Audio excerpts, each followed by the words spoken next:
7 भारतीयों ने मिलकर एक कंपनी की शुरुआत की। इन सभी भारतीयों ने इसी देश का नमक खाया और इसी देश में अपनी कंपनी को बड़ा बनाया।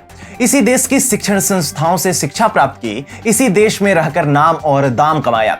इस देश ने यानी कि भारत ने ही उन्हें सब कुछ दिया। लेकिन जब वही कंपनी भारतीयों को नौकरी देने से इनकार करने लगे तो लगता है कि कुछ तो है जो उन्हें प्रभावित कर रहा है। जो भी इस मिट्टी में रहेगा वो कैसे अपने ही देश के दूसरे लोगों को नौकरी देने के बजाय विदेशियों को नौकरी देने को प्राथमिकता दे सकता है, यकीन करना मुश्किल है, लेकिन ऐसा हुआ है और यह देश की दूसरी सबसे बड़ी आईटी कंपनी ने किया है। नमस्कार, आप देख रहे हैं TFI, जो है देश का सबसे विश्वसनीय अल्टरनेट न्यूज मीडिया पोर्टल, और मैं अवनीश तिवारी आज आपको बताऊंगा कि कैसे इन्फोसिस ने भारतीयों के साथ गद्दारी की है। आगे बढ़ेंगे, लेकिन उससे पूर्व यदि आपको हमारा काम पसंद आता है तो आप हमारे चैनल को सब्सक्राइब करें और अगर आप हमें फेसबुक पेज पर देख रहे हैं तो पेज को लाइक कर लें। इन्फोसिस, इस नाम से आज कौन परिचित नहीं है। भारत की दूसरी सबसे बड़ी आईटी कंपनी और दुनिया की बड़ी आईटी कंपनियों में शुमार इन्फोसिस भारतीय कंपनी ही है। इसका मुख्यालय बेंगलोर में है। इन्फोसिस की कई कहानियां आपने सुनी होंगी, यूट्यूब पर भी कई वीडियो देखी होंगी, गूगल पर कई आर्टिकल्स पढ़े होंगे। हर जगह आपको उनकी तरक्की की, उनकी सफलता की, उनके संघर्ष की कथा, उनके बुरे दिनों की कहानी मिल जाएगी। लेकिन क्या आपको इसे इतर कहीं कुछ देखने को पढ़ने को मिलता है?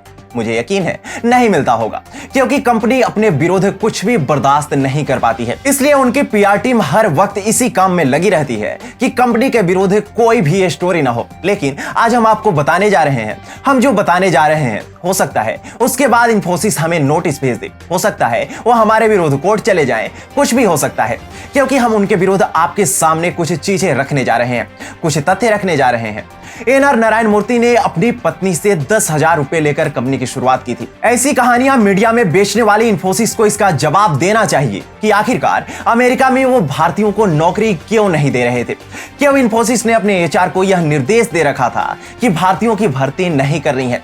क्या भारतीयों में टैलेंट की कमी है? क्या भारतीय इन्फोसिस में काम करने लायक नहीं है?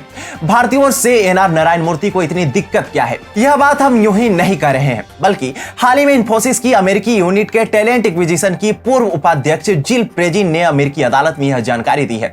उन्होंने कोर्ट को बताया है कि इन्फोसिस की तरफ से उन्हें निर्देश दिए गए थे कि अमेरिका स्थित अपने ऑफिस में भारतीय मूल के लोगों, घर पर बच्चा वाली महिलाओं और 50 या उससे अधिक उम्र के उम्मीदवारों को काम पर रखने से बचे। भारत में तो इस पर चर्चा हो रही है, बल्कि अब तो दुनिया भर में इस बात पर चर्चा हो रही है कि आखिरकार इन्फोसिस में होता क्या है। बच्चों वाली महिलाओं से भी इन्फोसिस को दिक्कत है। क्यों भाई? क्या बच्चों वाली महिलाएं काम नहीं कर सकती? क्या उनका दिमाग कुंद हो जाता है? या क्या सोच है जिस महिला ने बच्चे को जन्म दे दिया उसे नौकरी मत दो? कोई अगर भारतीय है तो उसे नौकरी मत दो? या आखिरकार भेदभाव क्यों? रिपोर्ट के अनुसार प्रेजी ने कोर्ट में दिए अपने बयान में कहा, मैं कंपनी की तरफ से मिले लिंग, उम्र और राष्ट्रीयता के आधार पर भेदभाव करने की सलाह को सुनकर हैरान रह गई थी। उन्होंने आगे कहा, वर्ष 2018 में इस कंपनी को ज्वाइन करने के बाद शुरुआती 2 महीनों में मैंने इस कल्चर को बदलने की कोशिश की थी, लेकिन उस दौरान मुझे मेरे भी सहयोगी की नाराजगी का सामना करना पड़ा था। प्रेजिन के खिलाफ इन्फोसिस ने भी कोर्ट में एक प्रस्ताव देते हुए मुकदमे को खारिज करने की मांग की थी, लेकिन कोर्ट ने इन्फोसिस की इस मांग को खारिज करते हुए कंपनी से 21 दिन के भीतर लगाए गए आरोपों पर जवाब देने को कहा है। तो यह तो आपने समझ लिया कि कैसे इन्फोसिस अमेरिका में भारतीयों के साथ भेदभाव कर रही है, योग्य होते हुए भी कंपनी में उन्हें भर्ती नहीं कर रही है। जब हम यह बात कर रहे हैं तो हमें यह भी ध्यान में रखना चाहिए कि यह कंपनी इसी भारतवर्ष में बनी है, आज भी इसका मुख्यालय इसी भारतवर्ष में है। तो चलिए अब इसी भारतवर्ष में बनी इस कंपनी का इतिहास और थोड़ा सा देख लेते हैं। पिछले वर्ष यानी 2021 में एक रिपोर्ट सामने आई थी। द वर्ज ने अपनी रिपोर्ट में खुलासा किया था कि आईटी कंपनी इन्फोसिस ने अमेरिकी युवाओं की खूब भर्ती की। हालांकि उनमें से अधिकतर युवाओं का मानना है कि उन्हें मोटी सैलरी मिली, लेकिन उनका काम कुछ नहीं था। द वर्ज की रिपोर्ट के अनुसार जब इन्फोसिस के पास अपने ग्राहकों के लिए जरूरत से ज्यादा कर्मचारी होते हैं तो उनके अतिरिक्त कर्मचारी बेंच पर बैठे रहते हैं, जहां उन्हें कुछ भी नहीं करने के लिए भुगतान किया जाता है। द वर्ज ने ऐसे कई लोगों के उदाहरण दिए हैं। ऐसे ही बेंच पर रहने वाले युवाओं में जोश नामक युवा भी था। जिसने महामारी के कारण वर्क फ्रॉम होम काम किया, उन्होंने बताया, मैंने बहुत सारे वीडियो गेम खेलकर समाप्त कर दिए। हालांकि उसे कई बार इस तरह फ्री के पैसे पर बुरा भी लगा, लेकिन वो बिल्कुल वैसे ही थे जैसे आपको कुछ भी नहीं करने के लिए भुगतान मिल रहा है। यह बुरा कैसे हो सकता है? यह एक सपने की नौकरी की तरह लगता है। इस रिपोर्ट के अर्थ को मोटा मोटी अगर समझे तो कह सकते हैं कि इन्फोसिस अमेरिकी युवाओं की भर्ती जरूरत और काम न होते हुए भी कर रही थी, जबकि अब भारतीयों के साथ भर्ती में भेदभाव की रिपोर्ट सामने आई है।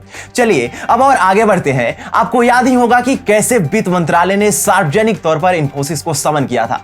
इसके पीछे की वजह एकदम स्पष्ट थी कि इनकम टैक्स के ई फाइलिंग पोर्टल के लॉन्च होने के 2.5 महीने बाद भी उसकी कमियां ठीक नहीं हुई थी, जबकि सरकार कंपनी को 165 करोड़ रुपए का भुगतान कर चुकी थी। यानी कि कंपनी ने पैसा रख लिया, लेकिन देश का सिस्टम ठीक से काम कर रहा है या नहीं, इससे उसे कोई लेना देना नहीं। चलिए अब और आगे बढ़ते हैं।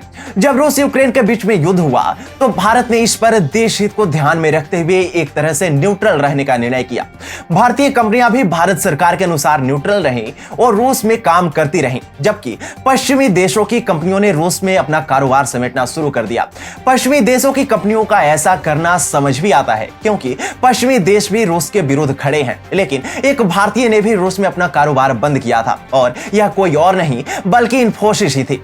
उस वक्त इन्फोसिस के मैनेजिंग डायरेक्टर सलीख पारेख ने कहा था, जो कुछ भी हो रहा है उस क्षेत्र में उसे ध्यान में रखते हुए हमने रूस में स्थित अपने सभी केंद्र रूस से बाहर निकालने का निर्णय किया है। आज ना तो हमारे पास कोई रूसी ग्राहक है और न ही भविष्य में हमारे पास किसी रूसी ग्राहक के साथ काम करने का इरादा है।